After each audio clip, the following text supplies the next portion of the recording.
Hello friends, welcome to Rafale education. Spectrum book की 26 जो chapter है उसको हम डिस्कस कर रहे हैं। एडमिनिस्ट्रेटिव जो रिफॉर्म्स हैं उनकी हम बात करेंगे। तो उससे पहले हम देखेंगे कि सिविल सर्विसेज का डेवलपमेंट कैसे होता है। इससे पहला जो पार्ट था 26 चैप्टर का स्पेक्ट्रम बुक का, वो हम डिस्कस किया कि किस तरह से यहाँ पे लेजिस्लेटिव डेवलपमेंट किए गए ब्रिटिश रूल के अंदर। तो यहाँ पे अब आपको दिख रहा होगा स्क्रीन पे कि कुछ जो एक्ट हमने दिए हुए हैं यहाँ पे सिविल सर्विसेज का जो डेवलपमेंट है उसको हम डिस्कस करेंगे। तो इसके लिए आपको बता दें कि सबसे पहले हम स्टार्ट करेंगे कि सिविल सर्विसेज का डेवलपमेंट कैसे हुआ। तो ये देखते हैं कि जब ईस्ट इंडिया कंपनी यहाँ पे सबसे पहले आई थी तो उसके सिर्फ कमर्शियल अफेयर्स थे, उनके देखने के लिए सिविल सेवा की जो सिस्टम है उसको एस्टेब्लिश किया गया। लेकिन बाद में जब आपके सैन्य और नौसेना के जो सेवा थी उनके कर्मचारियों के से अंतर करने के लिए इन जो कंपनी के वाणिज्यिक मामले थे, कमर्शियल अफेयर्स थे, उनके कर्मचारियों को अलग करने के लिए सिविल सेवा शब्द का प्रयोग किया गया। धीरे धीरे लोक सेवक जो थे, पब्लिक सर्वेंट थे, उनको और सारी जिम्मेदारियां और यहाँ पे उनके राइट्स भी दिए गए उन्हें। अब यदि बात करें कि जो लॉर्ड कॉर्नवालिस था वो पहला गवर्नर जनरल था जिसने भारत में इन सेवाओं को प्रारंभ किया और उन्हें ऑर्गेनाइज भी किया, संगठित भी किया। ठीक है, आगे यदि हम बात करते हैं कि भाई उन्होंने सेवाओं को संगठित किया तो कुछ कदम भी उठाए गए भ्रष्टाचार को रोकने के लिए, क्योंकि कंपनी का जो दिवालिया निकल रहा था और यहाँ के जो कर्मचारी थे कंपनी के वो माला माल होते जा रहे थे। तो यहाँ पे जो भ्रष्टाचार को रोकने के लिए कदम उठाए गए वो थे कि इनकी वेतन में वृद्धि की जाए, निजी व्यापार जो है उस पर कंप्लीटली प्रोविजन किया जाए, अधिकारी जो रिश्वत ले रहे हैं, उपहार ले रहे हैं, उन पर पूर्णतः प्रतिबंध लगाया जाए और साथ ही सीनियरिटी की बेसिस पर प्रमोशन दिए जाए। तो आप ये देखिए कि सीनियरिटी की बेसिस पर प्रमोशन है, ये शुरू से ही ब्रिटिश रूल का, ब्रिटिश शासन का, एडमिनिस्ट्रेशन का ये हिस्सा रहा है। जबकि हमारे यहाँ पर ऑफिसर्स पोस्ट के लिए अलग से वैकेंसियाँ होती हैं और जो नॉर्मल पोस्ट जो होती है वो अलग होती है, जबकि वहाँ पे नॉर्मल सिपाही ही अफसर बन जाता है आगे जाके प्रमोशन की बेसिस पर। आगे देखिए 1800 में आपके फोर्ट विलियम कॉलेज की स्थापना होती है जो वेलेस्ली के द्वारा, लॉर्ड वेलेस्ली के द्वारा की जाती है। लेकिन 1806 में कोर्ट ऑफ डायरेक्टर्स ने वेलेस्ली के इस कॉलेज को, फोर्ट विलियम को, की मान्यता रद्द कर देते हैं और इसके स्थान पर जो इंग्लैंड का हेलबरी है वहाँ पे जो न्यूली अपॉइंटेड जो ऑफिसर्स होते हैं ईस्ट इंडिया कंपनी के, उन्हें ईस्ट इंडिया कॉलेज की स्थापना करने के बाद में वहाँ पे ट्रेनिंग के लिए 2 साल के लिए भेजा जाता है। अब यदि कुछ आगे बात करें चार्टर्ड 1853 में सिविल सेवा से संबंधित क्या बातें की गई। तो पहले ये होता था कि जो कंपनी के डायरेक्टर जो होते थे वो यहाँ पे कंपनी के जो ऑफिसर्स हैं, जो अधिकारी हैं, उनका सिलेक्शन करते थे, उनको नियुक्तियां देते थे। लेकिन अभी से क्या है, इस प्रकार का कोई भी प्रोविजन नहीं रखा गया। एक कंपटीशन एग्जाम होगी जिसके थ्रू लोग इसमें पार्टिसिपेशन रखेंगे और इसमें कोई भी भेदभाव नहीं होगा। लेकिन अभी भी जो कंपनी की जो हायर पोस्ट थी उनके लिए, भारतीयों के लिए कंप्लीटली द्वार अभी भी बंद थे, कोई गेट ओपन नहीं था। यहाँ तक कॉर्नवालिस ने तो ये भी कह दिया था कि हिंदुस्तान का जो प्रत्येक नागरिक है वो भ्रष्ट है, ये भी उसने कह दिया था। और आगे बात सुनिए कि जब 1793 में चार्टर एक्ट द्वारा 500 पाउंड वाली जो एनुअल इनकम थी, ऐसे सभी पदों के लिए कंपनी के जो कोवेनेंटेड सर्विसेज सर्वेंट्स जो हैं, अनुबंधित जो अधिकारी हैं, उनके लिए आरक्षित कर दिए गए थे। कंपनी के जो प्रशासनिक पद थे उनको भारतीयों से अभी भी दूर रखने के मेन कारण ये थे कि एक तो अंग्रेज ये मानते थे कि जो ब्रिटिश जो इंटरेस्ट हैं, जो ब्रिटिश हित हैं, उनको पूरा करने के लिए अंग्रेजों को ही ऐसा एडमिनिस्ट्रेशन का रेस्पॉन्सिबिलिटी लेना चाहिए। दूसरा, वो भारतीयों को समझते थे कि ये ब्रिटिश हितों के प्रति अयोग्य हैं, अविश्वसनीय हैं और असंवेदनशील हैं। इसी के साथ में ये भी कंसेप्ट था उनका कि जब यूरोपीय ही पर्याप्त मात्रा में उपलब्ध हैं, इन्हीं के बीच में इतना कंपटीशन है, तो यहाँ पे इंडियंस को क्यों यहाँ पे प्रायोरिटी दी जाए। तो ये बेसिक चीज़ें थी इसमें, इसलिए माना गया कि कंपनी के जो एडमिनिस्ट्रेटिव जो पोस्ट हैं उनमें इंडियन को सेपरेट क्यों रखा जाए। अब यदि बात करें कि जो 1833 का चार्टर एक्ट था उसमें कंपनी के पदों के हेतु भारतीयों के लिए भी प्रवेश के द्वार खोल दिए गए, लेकिन ऐसा कोई वहाँ पे प्रावधान का पालन नहीं किया गया। लेकिन जब 1857 की जो रिवोल्ट होती है उसके बाद में 1858 में क्वीन विक्टोरिया एक घोषणा करती है, अनाउंसमेंट करती है और उसमें कहती है कि कलर के बेसिस पर कोई भी सिविल सर्वेंट्स में जो सिलेक्शन होगा या पोस्ट जो अपॉइंटमेंट्स होंगी उसमें कोई भी भेदभाव नहीं किया जाएगा। और जो भारतीय हैं वो स्वतंत्रता पूर्वक अपनी जो एलिजिबिलिटी है उसके आधार पर एडमिनिस्ट्रेटिव जो पोस्ट हैं उनको प्राप्त करने में सक्षम होंगे। लेकिन इस घोषणा के बाद भी सभी जो हायर पोस्ट होती है एडमिनिस्ट्रेटिव के लिए, उनके लिए अभी भी अंग्रेजों के लिए ही वहाँ पे रिजर्व थी। भारतीयों को फुसलाने के लिए या समानता का जो सिद्धांत है उसको दिखाने के लिए डिप्टी मजिस्ट्रेट या डिप्टी कलेक्टर की जो पोस्ट थी वो क्रिएट की गई, और जिससे भारतीयों को लगा कि वे इन पदों को प्राप्त कर सकते हैं। किंतु स्थिति अभी भी वैसी कैसी बनी हुई थी, हायर पोस्ट पर अभी भी इंडियंस थे उनको वहाँ पे पोस्टिंग नहीं दी जाती थी। और आपको पता है कि जो ट्रेनिंग के लिए तो उन्हें जो ईस्ट इंडिया कॉलेज के लिए जो स्थापना हेलबरी में थी वहाँ पे 2 साल के लिए जाना ही पड़ता था। अब यदि आगे बात की जाए इंडियन सिविल सर्विसेज एक्ट 1861, तो ये मेनली आपका एक्ट, ये आपको याद रखना है, भारतीय सिविल सेवा अधिनियम 1861। 61। स्टार्टिंग आपकी हो जाती है 1833 में, कहा गया, लेकिन 1858 फिर से क्वीन विक्टोरिया में घोषणा की कलर के बेसिस पर कोई डिफरेंस वो भेदभाव नहीं होगा। लेकिन मेनली जो प्रोविजन आते हैं वो आपके होते हैं 1861 इंडियन सिविल सर्विसेज एक्ट।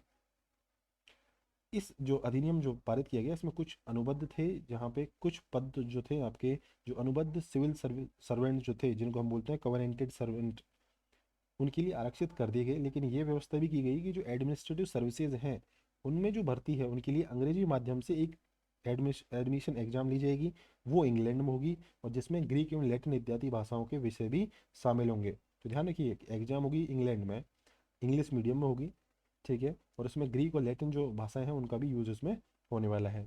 और इसके लिए जो मिनिमम एज है वो थी आपकी आयु 23 वर्ष थी। बाद में इसे 22 कर दिया गया 1860 में, फिर 21 वर्ष कर दिया गया 1866 में, और अंत में घटाकर 19 वर्ष कर दिया गया 1878 में। तो याद रखिएगा 19 ईयर्स जो एज होती है वो 1878 में की गई थी, और सबसे पहले एज जो थी 23 ईयर्स थी इस सिविल सर्विस में अप्लाई करने के लिए। अब 1861 का जब एक्ट ये पास होता है, सिविल सर्विसेज एक्ट 1861, इसके 2 साल बाद में 1863 में ही Satyendra Nath Tagore Indian civil service में सक्सेस पा लेते हैं और पहले भारतीय होने का गौरव प्राप्त करते हैं। तो आप ध्यान रख सकते हैं कि आपके जो प्रीलिम्स एग्जाम है उसमें एक फैक्चुअल क्वेश्चन बन सकता है कि सत्यनाथ टैगोर पहले इंडियन सिविल सर्वेंट थे, तो ये आपको स्टेटमेंट याद रखना है। इसके बाद में 1878 से 1879 के बीच में जो लॉर्ड लिटन थे, उन्होंने वैधानिक सिविल सेवा जिसे बोलते हैं स्टेटरी सिविल सर्विसेज की जो प्लान था वो प्रस्तुत किया था। तो यदि बात की जाए स्टेटरी सिविल सर्विसेज की योजना किसने प्रस्तुत की, तो आपका था लॉर्ड लिटन। और कब की, 1878 1879 में। अब देखिए ये स्टार्टिंग होने वाली है आपकी 20th सेंचुरी की, अभी जो चल रही है वो है आपकी 19th सेंचुरी।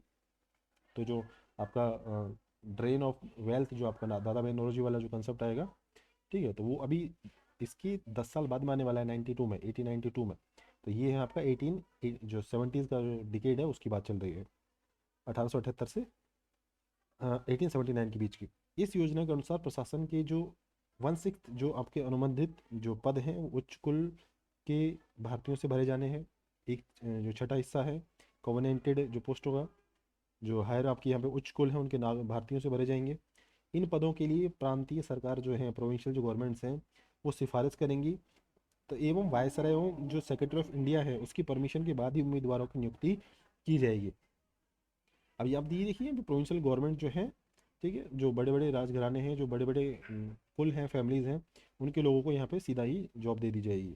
इनकी पदवी और वेतन संस्रावित सेवा से कम होता था।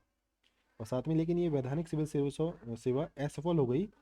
भाई इसमें कानून बनाया गया, कानून के थ्रू उन्हें दिया जाना था, लेकिन इसलिए ये असफल हो गई तथा 8 वर्ष के पश्चात इसे एंड कर दिया गया। तो आप ध्यान रखिए कब कर दिया जाता है इसको, 1886 में इसको एंड कर दिया जाता है।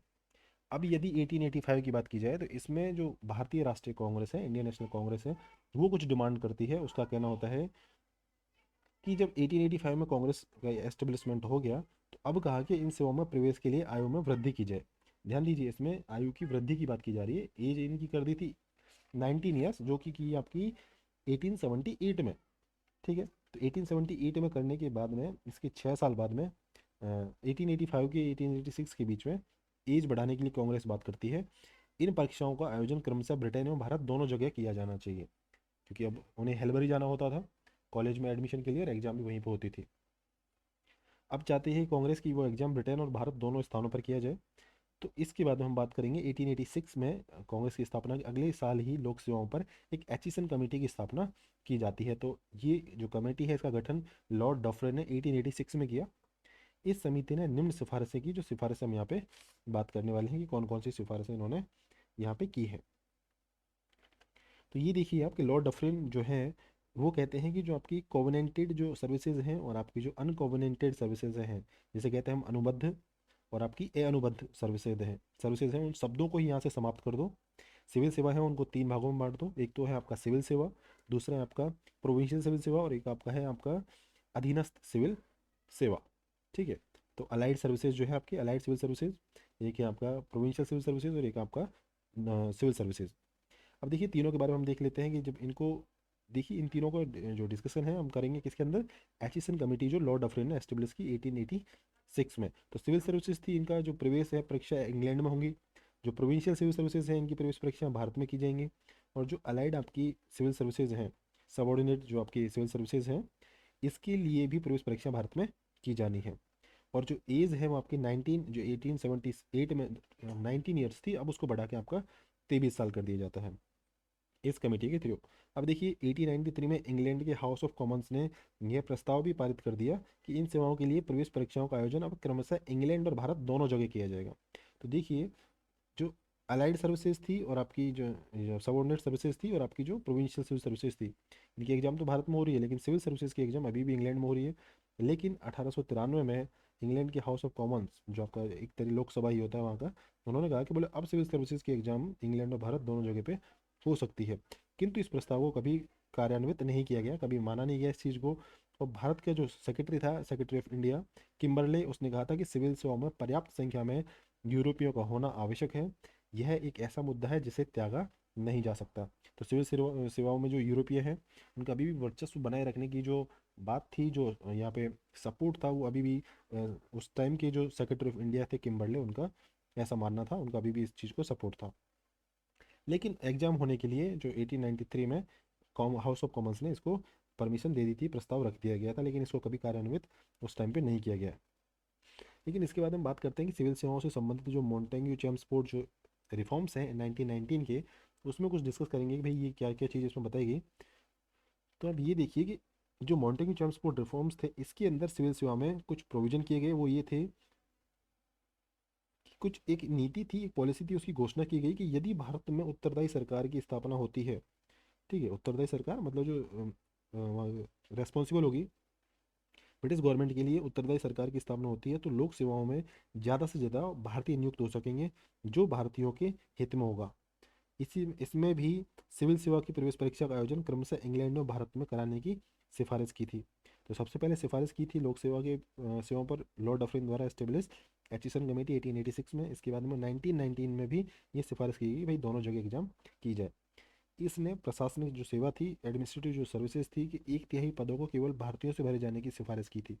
तो ध्यान रखना है, मोंटेग्यू चेम्सफोर्ड ने कहा था कि 1/3 जो पोस्ट हैं वो भारतीयों से भरी जाए, आयोजन इंग्लैंड और भारत में किया जाए, और यदि उत्तरदायी सरकार बनती है तो लोक सेवाओं में ज़्यादा से ज़्यादा भारतीयों को नियुक्ति हो सके। ये सिफारिश थी मोंटेग्यू चेम्सफोर्ड रिफॉर्म्स की। इसी के साथ ही इसे प्रतिवर्ष 1.5% की दर से बढ़ाने का सुझाव भी दिया गया। अब ये तो था आपका मोंटेग्यू चेम्सफोर्ड की 3 इनकी जो रिफॉर्म्स थे, इनकी जो सजेशन थी। अब आगे बात करते हैं कि 1924 का ली कमीशन। तो ली कमीशन की कुछ सिफारिश थी कि भारत सचिव जो है, जो सेक्रेटरी ऑफ इंडिया है, उसको ही भारतीय सिविल सेवा, सिंचाई विभाग के इंजीनियर तथा भारतीय जो वन सेवा, इंडियन फॉरेस्ट सर्विसेज इत्यादि में नियुक्तों की प्रक्रिया जारी रखनी चाहिए। ठीक है। आगे यदि स्थानांतरित जो क्षेत्र हैं, जैसे कि आपका एजुकेशन है, आपका पब्लिक हेल्थ सर्विसेज में जो आपकी अपॉइंटमेंट्स हैं, उनका दायित्व प्रांतीय सरकारों को दे दिया जाए। तो जो आपकी जो स्थानांतरित क्षेत्र हैं, जैसे एजुकेशन, पब्लिक हेल्थ, इसको इसमें नियुक्तियों के लिए जो प्रोविंशियल गवर्नमेंट है उनको दे दिया जाए, राइट। लेकिन जो सिविल सर्विसेज हैं और जो आपके सिंचाई विभाग के इंजीनियर हैं या IFS हैं, IAS, ICS Indian civil services, IFS Indian forest services और सिंचाई विभाग के इंजीनियर, इनकी नियुक्ति अभी भी भारत सचिव के हाथ में ही हो, नियुक्ति की प्रक्रिया। इसी के साथ इंडियन सिविल सर्विसेज में भारतीय एवं यूरोपियों की भागीदारी कितनी होनी चाहिए? 50-50, मतलब आधे इंडियन रहे तो आधे ब्रिटिशर्स रहे। जबकि माउंटेन्यू चेम्सफोर्ड ने कहा था कि कम से कम 1/3 एडमिनिस्ट्रेटिव जो पोस्ट है उनकी 1/3 पदों पर भारतीय रखे जाने चाहिए। सॉरी।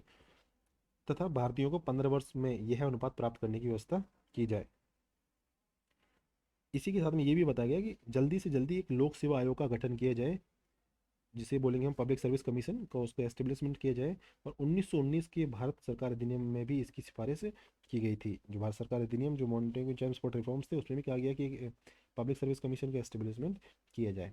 तो अब यदि इसके बाद बात करेंगे तो वो आएगा आपका गवर्नमेंट ऑफ इंडिया एक्ट 1935। इसके अंदर सिविल सर्विसेज के लिए क्या क्या गया है? तो इस अधिनियम में सिफारिश की गई कि केंद्रीय स्तर पर एक संघीय लोक सेवा तथा प्रांतों में प्रांतीय लोक सेवा, जिसे हम बोलेंगे PSC पब्लिक सर्विस कमीशन, तो एक UPSC होगा और दूसरा होगा आपका SPSC जो आपका होगा प्रोविंशियल, जिसको बोलेंगे PS प्रांतीय लोक सेवा आयोग। ठीक है। लेकिन प्रशासन में कंट्रोल एवं अधिकार जैसे जो मुद्दे हैं अंग्रेजों के हाथों में ही केंद्रित रहेंगे। ध्यान रखिए, मतलब इनको केंद्र पर एक यूपीएससी होगा, प्रांत में आपका प्रांतीय पीएससी होगा, स्थापना की जाएगी, लेकिन प्रशासन में जो कंट्रोल और जो राइट है आपके, वो अभी भी ऐसे मुद्दे अंग्रेजों के हाथों में ही रहेंगे, तथा सिविल सेवाओं का भारतीयकरण करने के प्रयासों को अधिक सफलता इसमें भी नहीं मिली, क्योंकि अभी भी सरकार जो है प्रशासन में भारतीयों की भागीदारी के पक्ष में नहीं थी। तो ये 1935 तक के ऐसे हालात थे। अब ये देखते हैं कि हम सिविल सेवाओं जो सेवाएं हैं उनका मूल्यांकन देखते हैं कि भाई जो ब्रिटिश रूल था इसके अंतर्गत क्या क्या यहाँ पे इम्प्रूवमेंट हुआ। तो देखिए कि कानून और नीति निर्धारक संस्थाओं से भारतीयों को अलग रखने की एक सोची समझी रणनीति के तहत इस दिशा में अनेक कदम उठाए गए। वे संस्थाएं या वो नीतियां बनाने या उन्हें क्रियान्वित करने जैसे कार्यों के लिए उत्तरदायी थी। उनमें भारतीयों की नियुक्ति लगभग बंद कर दी गई थी, कि जो यहाँ पर पॉलिसी बनाएगी उनको इम्प्लीमेंट करेगी, तो उनमें तो इनको नियुक्त करना ही नहीं है भारतीयों को। साथ ही प्रशासन के जो महत्वपूर्ण डिपार्टमेंट्स जो थे आपके, उसमें भारतीयों को दूर रखा गया। जो भारतीय जनपद सेवा आपका आईसीएस, उनमें भी यूरोपियों की श्रेष्ठता स्थापित करने के काफ़ी सारे प्रयास किए गए। इन सभी उद्देश्यों के लिए मुख्यतः दो तरीके अपनाए गए। तो पहला ये था कि जो 1863 में सत्येंद्रनाथ टैगोर के भारतीय सिविल सेवा में सफल होने के पश्चात प्रथम भारतीय इन सेवाओं में भारतीयों की सहभागिता बढ़ने लग गई थी। लेकिन इन सेवाओं में भारतीयों को सफल होने से रोकने के लिए प्रवेश के नियमों को बहुत ही कड़ा बना दिया गया, बहुत ही डिफिकल्ट बना दिया गया। भारतीय सिविल सेवा की परीक्षा आपको लंदन में आयोजित करनी थी। अंग्रेजी इसमें मीडियम होना था। इसके अंदर जो आपके क्लासिकल, जो आपकी यूनानी और आपकी लैटिन जैसी भाषाएं, वो भी इसमें सम्मिलित कर दी गई, जिनका अध्ययन भारतीयों के लिए बहुत ही मुश्किल था।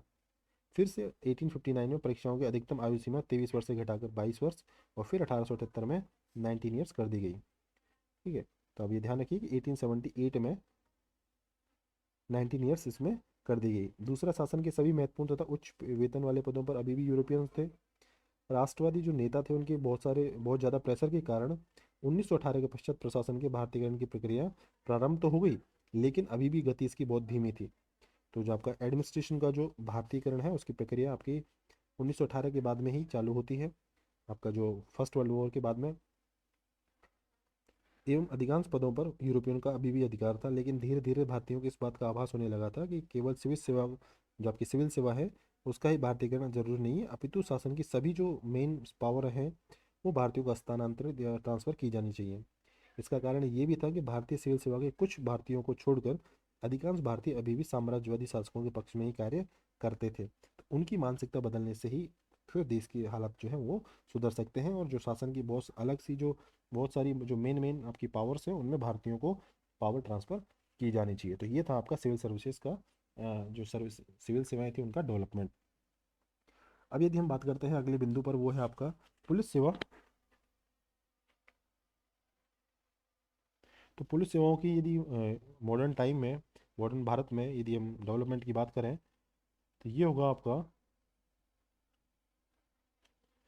कि जब जो आपका पूर्व औपनिवेशिक भारत जो था उसमें मुगल और अन्य जो स्वतंत्र राज्यों की सरकारें थी, वो एक एक तरीके से कुलीन तंत्र पर ही चल रही थी, अभी भी उन पर किसी का कंट्रोल नहीं था। और एक तरीके से जो आपकी मिलिट्री पावर की थी, सैन्य प्रकृति की थी, वहाँ अभी भी दक्ष जो आपका एफिशिएंट जो पुलिस सिस्टम है उसका अभी भी वहाँ पे अभाव था।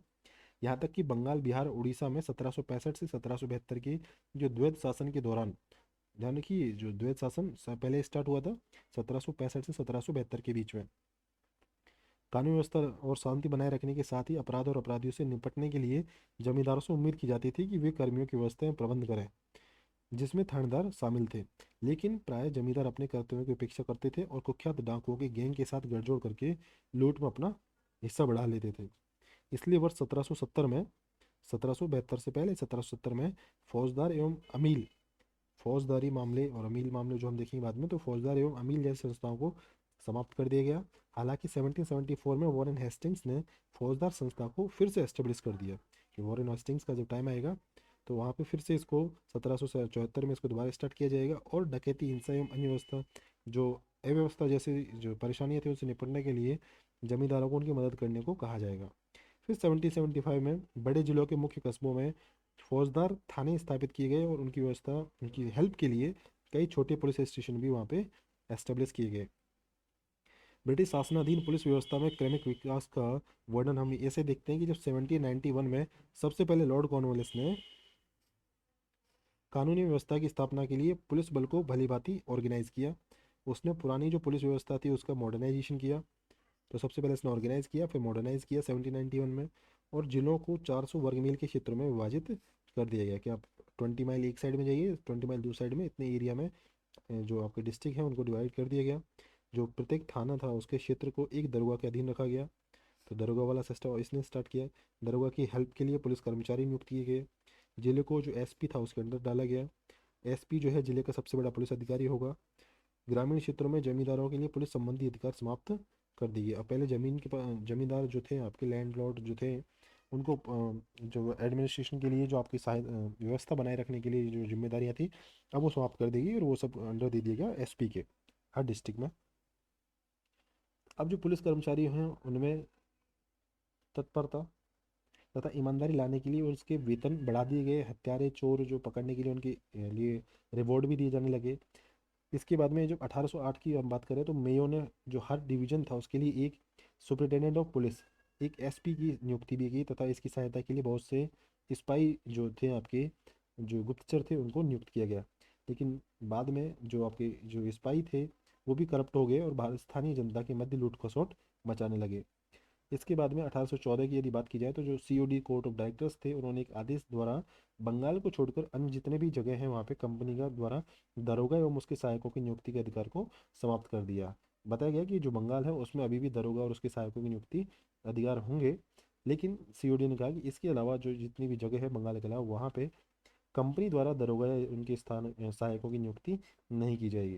क्योंकि आपको पता है कि 1833 में जो मोनोपोली इसकी कंपनी खत्म कर दी गई। ठीक है, अब आगे देखते हैं हम लॉर्ड विलियम बेंटिक, जो आपके 1828 से 35 तक यहाँ पर गवर्नर जनरल रहते हैं। तो उन्होंने कहा कि जो एसपी है उसके कार्यालय को समाप्त कर दूँ। अब ये व्यवस्था की गई कि जिले का कलेक्टर होगा जो, या मजिस्ट्रेट होगा, पुलिस विभाग का प्रमुख होगा वो। जो कलेक्टर होगा या फिर मजिस्ट्रेट होगा वो पुलिस विभाग का अधीक्षक होगा, प्रमुख होगा। और जो प्रत्येक डिवीज़न है, जो संभाग है यहाँ पे, उसका जो कमिश्नर होगा वो पुलिस अधीक्षक के पद का दायित्व भी निभाएगा। लेकिन इस व्यवस्था से अनेक दुष्प्रभाव उत्पन्न हुए। पुलिस बल का संगठन कमजोर हो गया तथा दंडाधिकारी, जिसे हम कहेंगे डिस्ट्रिक्ट मजिस्ट्रेट डीएम, कार्य के बोझ से दब गए। बहुत सारे इन पे काम बढ़ गया। सबसे पहले प्रेसिडेंसी नगरों में जिला दंडाधिकारी एवं कलेक्टरों के कार्यों को सेपरेट किया गया। 1860 में जो पुलिस आयोग की सिफारिशों से भारतीय पुलिस अधिनियम 1861, ध्यान दीजिए, भारतीय पुलिस अधिनियम 1861 बना। 1860 में पुलिस कमीशन एस्टेब्लिश किया गया, इसकी सिफारिशें थी। इससे फिर इंडियन पुलिस एक्ट 1861 आया, और 1861 में ही आपका इंडियन सिविल सर्विसेज एक्ट भी लाया गया। इन आयोगों ने क्या सिफारिश की? अब इसमें कहा गया है कि नागरिक पुलिस वाहिनी की व्यवस्था की जाए। यह गाँव की वर्तमान चौकसी व्यवस्था को संचालित करेगा। गाँव में चौकीदार का यही काम करेगा, और इसी के साथ में इसका अन्य पुलिस वाहिनियों से प्रत्यक्ष संबंध रहेगा। इसी के साथ में जो प्रांत जो थे आपके, प्रोविंस जो थे, वहाँ पे इंस्पेक्टर जनरल जो होगा वो पूरी जो प्रोविंस होगा कि पुलिस विभागों का प्रमुख होगा। इसके अंदर होगा आपका डेप्यूटी आईजी। वो उप महानिदेशक जो होगा वो रेंज के एवं पुलिस अधीक्षक एसपी जिलों के पुलिस प्रमुख होंगे।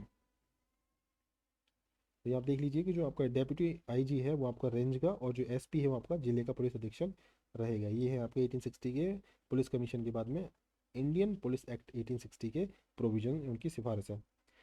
इसी के साथ में पुलिस विभाग को सुसंगठित रूप प्रदान करने के लिए विभिन्न आपराधिक गतिविधि जैसे कि डकैती, चोरी, हत्या, ठगी इत्यादि से धीरे धीरे कमी आने लगी। लेकिन विभिन्न अपराधों की जांच पड़ताल करने में साधारण जनता से पुलिस का व्यवहार अशोभनीय होता था। सरकार ने राष्ट्रीय आंदोलन के दमन में भी पुलिस का भरपूर दुरुपयोग किया। अंग्रेजों ने अखिल भारतीय स्तर पर पुलिस व्यवस्था की स्थापना नहीं की थी। ऑल इंडिया लेवल पर पुलिस जो सिस्टम था उसको एस्टेब्लिश नहीं किया गया। 1861 का जो पुलिस एक्ट था उसमें केवल प्रोविंस लेवल पर ही पुलिस विभाग के गठन से संबंधित गाइडलाइंस थी। इसी के साथ में 1902 में, ये तो बात की जा रही है 1861 के पुलिस एक्ट की, लेकिन 1902 में पुलिस जो कमीशन था उसने सेंटर में सीबीआई और प्रांतों में सीआईडी की स्थापना की सिफारिशें भी की थी। इसी के साथ हम देखते हैं कि जो ब्रिटिश शासन जो था उसके अधीन जो ब्रिटिश रूल था उसके अंदर सेना में क्या क्या चेंज हुए और क्या क्या रीऑर्गेनाइजेशन हुआ। तो देखिए कि 1857 के बाद में अंग्रेजों ने सेना का जो सिस्टम था उसको फिर से रीऑर्गेनाइज किया। दिसंबर 1888 में जो लॉर्ड डफरिन था ने इस संबंध में कुछ चेतावनियां, वार्निंग्स की कि अंग्रेजों को 30 वर्ष पहले हुए उस भयानक अनुभव से सबक सीखना चाहिए तथा उसे सदैव याद रखना चाहिए। जो 1857 की जो रिवोल्ट हुई थी, म्यूटनी थी, उसके बारे में उनसे सबक लेना चाहिए, ये कहा था लॉर्ड डफरिन ने 1888 में। एक तरह से चेतावनी दी थी। अंग्रेज द्वारा सेना के पुनर्गठन का मुख्य उद्देश्य 1857 की विद्रोह जैसी किसी घटना की दोबारा से पुनरावृत्ति नहीं, उसको रोकना था।